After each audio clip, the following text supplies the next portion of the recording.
Sois le bienvenu à cette deuxième séance des soirées de notre jeûne et prière. Allons à Péniel, acte 1. Hier, nous avions parlé d'un thème. Jacob demeura seul. Et un homme lutta avec lui. Et hier, je nous disais quelque chose. Il arrive certaines situations dans nos vies où nous nous retrouvons seuls. Et on commence par croire que le problème est ailleurs. La Bible a dit qu'à un moment donné, sous le poids de la pression, sous le poids des stress, Jacob a renvoyé sa famille. Il a renvoyé ses compagnons. Et lui-même, il s'est retrouvé seul. Et quand il s'est retrouvé seul, il a commencé à réfléchir. Qu'est-ce qu'il va faire par rapport à Esaü? Il se dirige contre lui avec toute une armée. Qu'est-ce que sa famille va devenir? Les enfants vont devenir quoi? Surtout Joseph qu'il aimait si tant. Son avenir va devenir quoi? Alors il s'est séparé de tout le monde pour ne pas les voir mourir certainement. Et il ne savait pas que cette solitude-là, c'était Dieu qui en fait lui fixait un rendez-vous. Bien aimé, la maladie que tu traverses actuellement, les problèmes que tu traverses actuellement, le fait que tout le monde t'a abandonné, tu as prié, rien ne se passe. Est-ce que ce n'est pas par hasard un signal que Dieu est en train de te donner pour pouvoir te parler seul à seul? Jacob se croyait abandonné de tout le monde et certainement de Dieu aussi. Mais avant que lui n'aille là, Dieu était déjà là parce que c'est un rendez-vous que Dieu lui a fixé. Allons à Péniel. Ce soir, nous continuons dans notre lecture. Toujours dans Genèse chapitre 32, verset 24 au verset 28. Et le thème que je vais te donner ce soir, qui va nous conduire dans la prière, est intitulé « Quel est ton nom ?» Quel est ton nom? Après, Jacob demeura seul. Aujourd'hui, c'est quel est ton nom? Genèse 32 à partir du verset 24. Jacob demeura seul. Alors un homme lutta avec lui jusqu'au lever de l'aurore. Voyant qu'il ne pouvait le vaincre, cet homme le frappa à l'emboîture de la hanche. Et l'emboîture de la hanche de Jacob se démit pendant qu'il luttait avec lui. L'homme lui dit, laisse-moi aller, car l'aurore se lève. Et Jacob répondit, je ne te laisserai point aller, que tu m'aies béni. Il lui dit, quel est ton nom? Et il répondit, Jacob.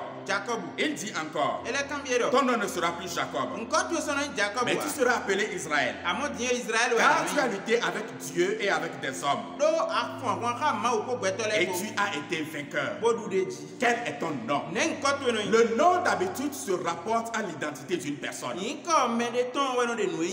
qu'on prononce un nom, dès qu'on dit Kossi, ça là c'est mon identité.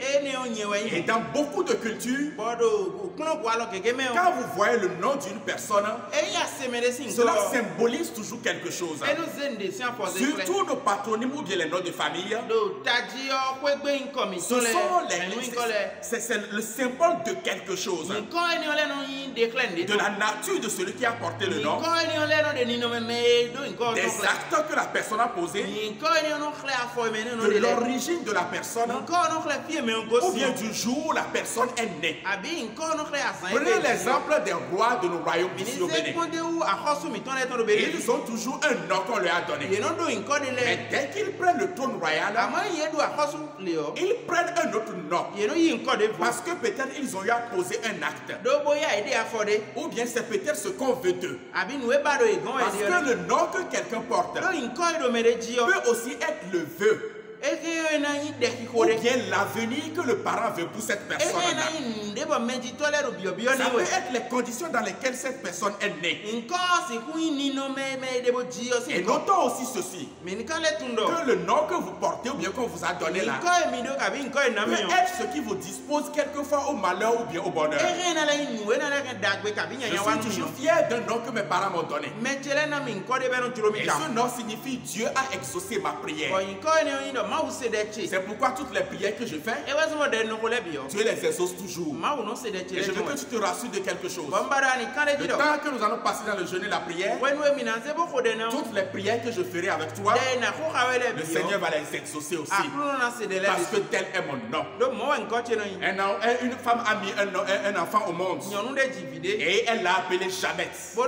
Jabet qui veut dire douleur. Parce que sa maman l'a mis au monde dans la douleur.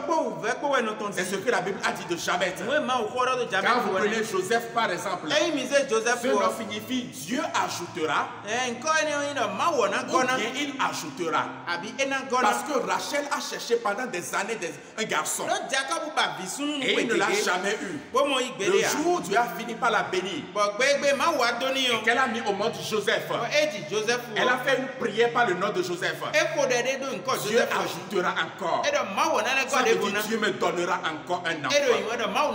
Le nom Jacob révèle en réalité l'identité prophétique que Dieu a mise sur ce garçon. Oui, parce que quand la maman portait la grossesse de Jacob, elle me dit qu'elle sentait des coups de pied. Et elle est partie consulter l'Éternel. Et quand elle a consulté l'Éternel, la prophétie lui a dit exactement ceci. Dans ton ventre, il y a des jumeaux. Il y a 2 garçons. Et que ces 2 garçons représentent 2 nations. Et que des 2 garçons-là, il y a un qui va dominer sur l'autre. Et la prophétie dit exactement ceci. Que le plus petit dominera sur le plus grand. Donc le nom Jacob signifie celui qui garde le talon de l'autre. Ça veut dire que lui garde le talon de ceux qui sont devant lui. Et quand il voit que cela veut le dépasser, il les tire pour qu'ils viennent derrière. Parce que partout où lui il est, il aime toujours être à la tête. Il aime toujours être devant. Parce que le nom qu'il porte dit qu'il doit tenir le talent de ceux qui sont devant lui. Et il tire cela vers derrière. Tu peux être ami de Jacob. Il ne te connaît pas. Si tu veux le dépasser, il tient ton talon et il te ramène derrière. Et c'est le nom que les parents ont donné à Jacob. Celui qui tient le talon de quelqu'un, qui tire la personne par derrière, et il peut le faire même quelquefois par la ruse. Et si vous lisez l'histoire de Jacob, vous allez voir que toute la première partie de sa vie, il tirait le talon de tout le monde. Par la ruse, il a amené tout le monde derrière. Ce nom a suivi Jacob. Il a trompé son frère. Quand il a fini avec son propre frère, il a trompé son père. Comme ce n'est pas suffisant, il a trompé son oncle qui est encore son beau-père. Et chaque fois que Jacob rencontrait Dieu, il essayait également de tromper Dieu. Quand il vient quelque part et qu'il reçoit une révélation de Dieu, alors on dit qu'il y met un autel et il dit à Dieu, si tu me bénis, si tu me fais ci, si tu me fais ça, je te donnerai d'offrande. Je vais te donner la dîme. Je vais te donner un sacrifice. Il est repassé dans ces endroits, mais il n'a jamais fait ces offrandes-là. De nature, Jacob est comme ça.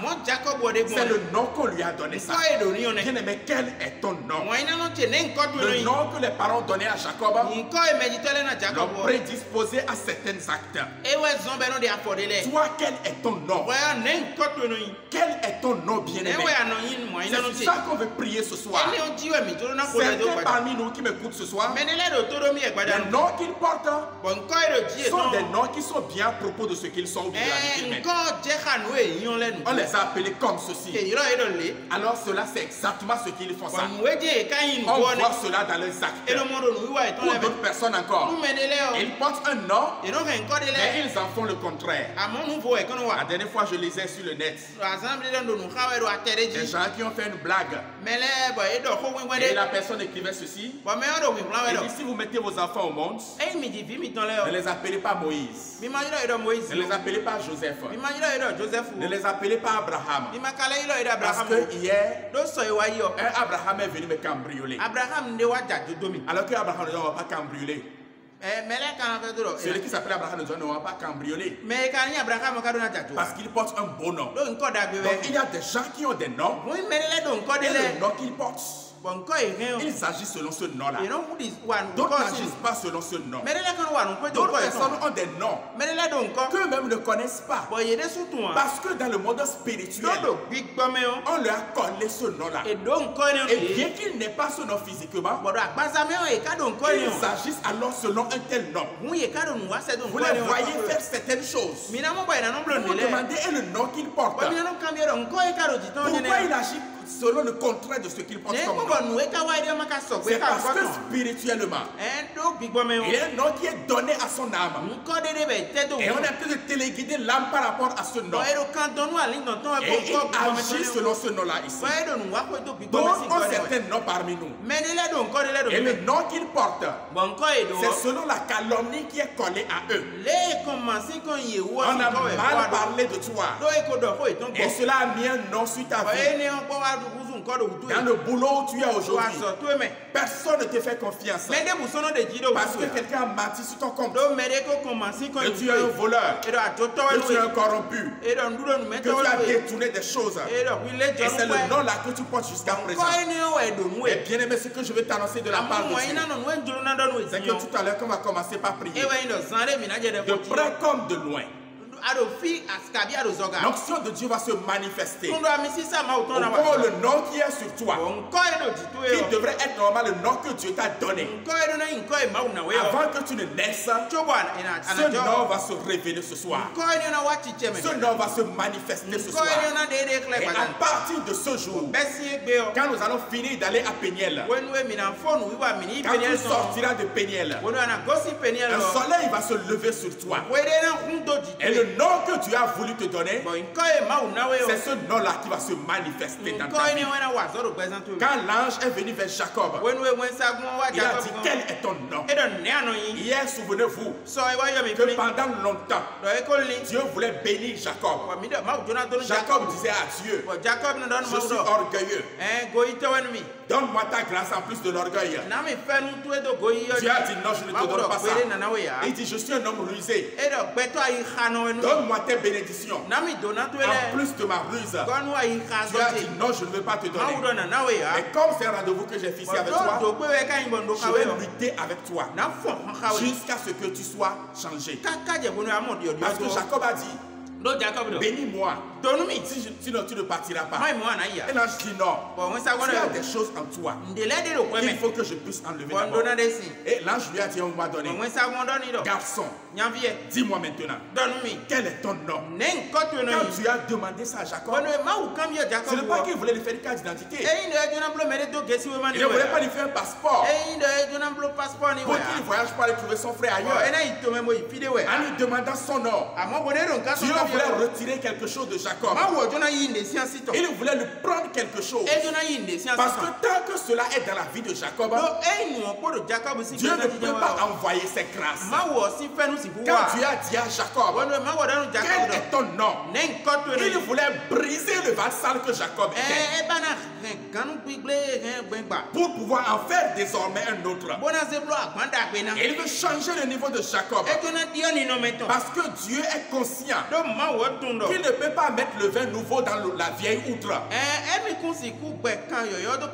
Jamais ça ne peut pas se passer ainsi. Bien aimé dans le Seigneur, en te posant la question ce soir, quel est ton nom? Je ne dis pas que tu dois me répondre, je m'appelle Kossi. Je ne veux pas que tu me répondes, je m'appelle Ferdinand. Ne me dis pas que tu t'appelles Achille. Mais je veux que tu saches quelque chose. Pendant ces 3 jours, Dieu veut te changer de niveau. Dieu veut te bénir. Mais le vase que tu es actuellement ne peut pas contenir le nouveau vin qu'il veut envoyer. Alors il faut que Dieu brise ce vase-là pour pouvoir mettre le vin nouveau dedans. En demandant quel est ton nom, Dieu voulait effacer l'ancienne histoire de Jacob. Dieu voulait effacer cette ancienne histoire. Comme il le dira plus tard aux enfants d'Israël. Il dit stérile stérile. Je vais changer ton histoire. Pour que toi qu'on appelle stérile auparavant, on t'appelle celle qui a beaucoup d'enfants. Et tes enfants vont courir de gauche et de la droite. Et ils vont venir vers toi. C'est pourquoi élargis l'espace de ta tente. L'ancienne histoire que tu portais, par rapport à laquelle les gens te connaissent, l'ancien nom qu'on t'a donné, et qui fait que quand tu passes quelque part, les gens disent voilà l'alcoolique qui est en train de passer, voilà l'ivrogne qui est en train de passer, c'est le coureur de jupons du quartier, ça. La fille qui a montré sa nudité à tout Cotonou, la fille qui a montré ce qu'elle est depuis le nord jusqu'au sud du Bénin. Et cette histoire est collée à toi. Quand tu veux t'en départir, ça reste toujours collé à toi. C'est devenu ton histoire désormais. Dieu veut changer cette histoire aujourd'hui. Si c'est à cause de ce nom-là que tu n'arrives pas à céder à certaines faveurs, quand nous allons prier tout à l'heure, tu vas dire ce nom à Dieu. Seigneur, voici mon nom. Mon nom c'est voleur. Et c'est devenu une histoire. C'est pourquoi on ne peut pas m'embaucher quelque part. Mon nom c'est une prostituée. C'est devenu mon histoire. C'est pourquoi personne ne veut me garder dans sa maison, de peur que je ne détourne leur mari. Mon nom, Seigneur Jésus-Christ, c'est bagarreur. C'est celui qui injurie. C'est pourquoi dans l'église, aucun garçon ne veut me parler, de peur que je ne les tape correctement un jour. Mon nom, c'est paresseux. C'est pourquoi je parle à toutes les sœurs, et aucune ne veut me regarder. Seigneur, je veux que tu changes cela. Dieu voulait changer l'histoire de Jacob. Il voulait lui donner un nom nouveau. Il a dit aux enfants d'Israël, je vous donnerai un nom nouveau que ma bouche déterminera. Quel est le nom que tu auras tout à l'heure? Lorsque nous serons en train de prier, ce ne sera pas tes parents qui vont déterminer ce nom. Ce n'est pas l'officier de l'état civil qui va déterminer ce nom. Ce n'est pas quelqu'un qui va te donner ce surnom. C'est la bouche de l'Éternel qui va déterminer le nom que tu vas porter. En demandant à Jacob, quel est ton nom? Dieu voulait enlever de Jacob cette fierté et cet orgueil mortel. Chaque fois que Jacob passait quelque part, tout le monde disait waouh! Ah, c'est ça le garçon le plus rusé. C'est le garçon le plus intelligent. Quand tu as affaire avec lui là, non, c'est toi qui vas tomber. C'est toi qui vas rester dedans. Lui va sortir. Jacob bombait le torse. Il inspirait la crainte partout où il passait. Les gens le craignaient. Et quand il me revient quelquefois à la maison, ils disent oh, ils ne me connaissent pas. Je leur fais ça. Je leur fais ça. C'est avec moi ils voulaient s'amuser, non? Je les ai réglés complètement. Je les ai mis à leur place. Et c'est un orgueil, une fierté. Mais c'est un orgueil mortel. Il y a des gens qui ont cet orgueil mortel. Nous sommes venus à Péniel. Et ton âme doit être sauvée. Ta profession doit être sauvée. Ton foyer doit être sauvé. Ta famille doit être sauvée. Tes études doivent être sauvées. C'est pourquoi à Péniel, il faut que tu dises la vérité à Dieu. Cet orgueil que tu as, cette crainte que tu inspires, pas parce que l'onction de Dieu est sur toi, mais à cause de la mauvaise vie que tu mènes. Dieu veut briser cet orgueil ce soir pendant la prière. Parce que désormais quand tu vas passer, il faut que les gens puissent dire voilà un homme que Dieu a transformé. Voilà un homme dont Dieu a changé l'histoire. C'est pourquoi quand Jacob a fini cette nuit, on avait dit que quand il s'était levé le matin, ce n'est plus le prince qui passait, qui était bien haut, que tout le monde pouvait voir. Mais c'est un homme qui boitait, qui tenait la hanche, ou bien qui tenait un bâton. Le fort a été brisé. L'orgueil a été cassé. Parce que quelque chose s'est passé à Péniel. Le nom a été changé. Le nom a été touché. La vie a été touchée. Bien-aimé dans le Seigneur. Si seulement si ce soir, lorsque nous allons commencer tout à l'heure, nous pouvons nous présenter devant Dieu. Pas avec des prières religieuses, mais avec la sincérité dans le cœur. La sincérité sur nos lèvres. Ce soir, Dieu est en train de demander quelque chose à quelqu'un. Quel est ton nom? Quel est le nom qu'on t'a donné par tes parents et qui cause des problèmes? Quel est le nom que les esprits t'ont donné que toi-même tu ne connais pas et qui fait que quand tu vas quelque part, tu es bien habillé, bien beau, bien maquillé, bien belle, mais tout le monde te rejette. Toi-même tu ne le sais pas, mais ton âme dégage une odeur à cause du nom qu'on t'a donné. Hier, l'ange avait lutté avec chacun de nous pour nous briser. Parce que c'est un rendez-vous qu'on a commencé depuis hier. Et aujourd'hui, Dieu te dit, quel est ton nom? Ce sont les esprits qui l'ont déterminé. Tu es devant Dieu. Laissons les prières religieuses ce soir. Oh Seigneur, je te bénis. Seigneur, tu sais ce que je suis. Si ce n'est pas ta grâce là, est-ce que je serai ce que je suis? Si à Dieu, Seigneur, j'ai un mauvais nom. J'ai un mauvais nom. Ce nom-là fait que je ne fais que boire. J'ai le nom d'ivrogne. J'ai le nom de prostituée. J'ai le nom de voleur. J'ai le nom de médisant. Quand tu as dit ce nom à Dieu, au lieu de te cacher sous des prières, peut-être que tu nous suis actuellement en famille, avec ton partenaire. Et quand tu vas commencer par prier, de peur qu'il entende ce que tu dis, qu'il ne comprenne ce que tu dis, qu'il ne sépare-toi de lui. Va seul. C'est un rendez-vous divin ces 3 jours. Dieu va te changer ton nom. Si tu restes avec lui, homme, tu ne pourras pas dire, Seigneur, je suis un infidèle dans le foyer. Femme, tu ne pourras pas dire, comme on le dit dans notre langue, Seigneur, j'ai mes pieds dans la brousse. C'est-à-dire que j'ai connu un autre homme.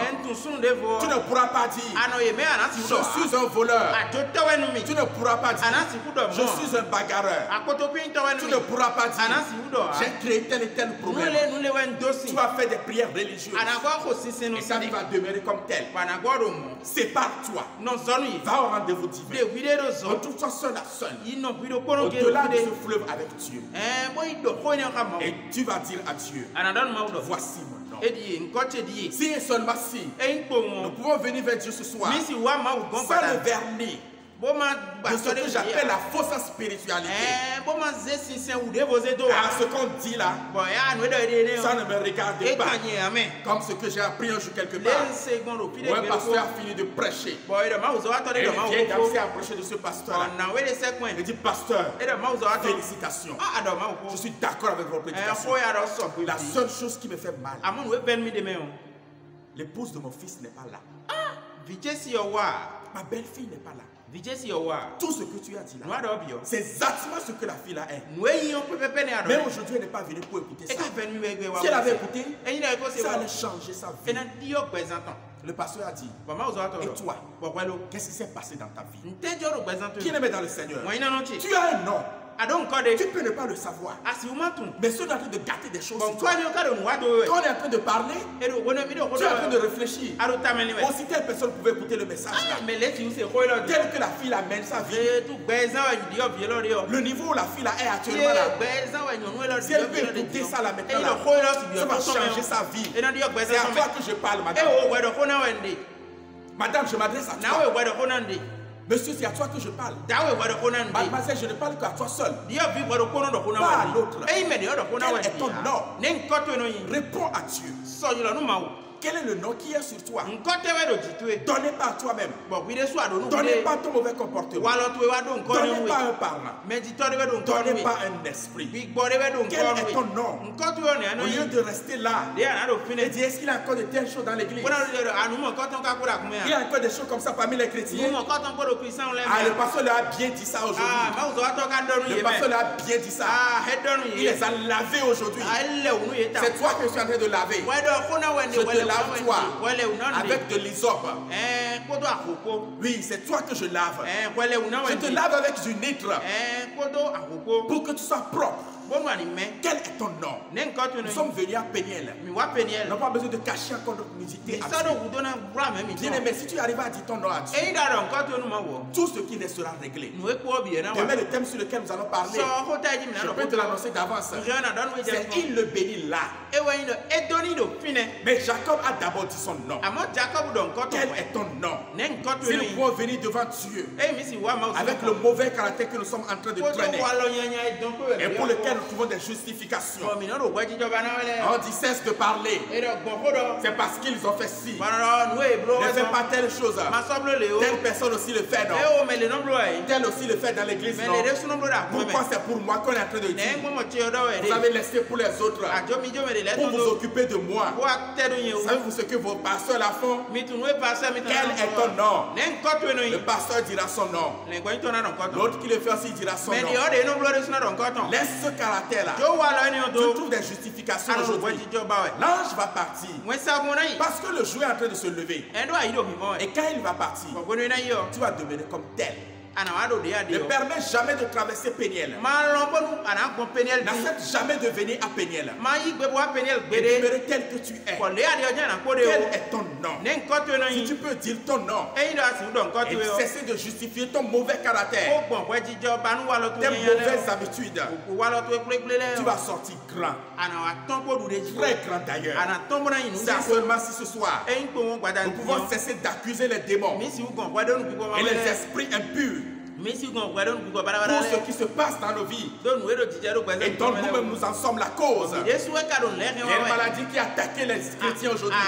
Et il voit les démons partout. Jeune fille, discipline tes cuisses. Tu dis c'est le démon qui vient de la mer. Jeune homme, discipline tes yeux. Laisse l'impudicité sur les réseaux sociaux. Au lieu de te plier à cette discipline, tu dis tu as besoin de délivrance de la part de l'esprit. Il faut qu'on me délivre d'un esprit. Quel est ton nom? Dis le nom à Dieu. Seigneur, je suis ci. Ce n'est pas qu'un esprit m'a fait ça, ou bien qu'un esprit m'a fait ça.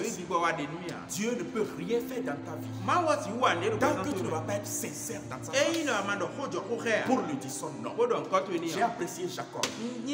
Lorsque l'ange lui a posé la question, il n'a plus commencé par faire de la ruse. Il pouvait commencer par dire certaines choses. Il a dit, ange, toi, quel est ton nom? Pourquoi tu demandes le nom? Quel est ton nom? Il dit, je m'appelle Jacob. Ça, je suis celui qui supplante les autres. Je trompe tout le monde. Je suis très rusé. J'ai trompé mon père.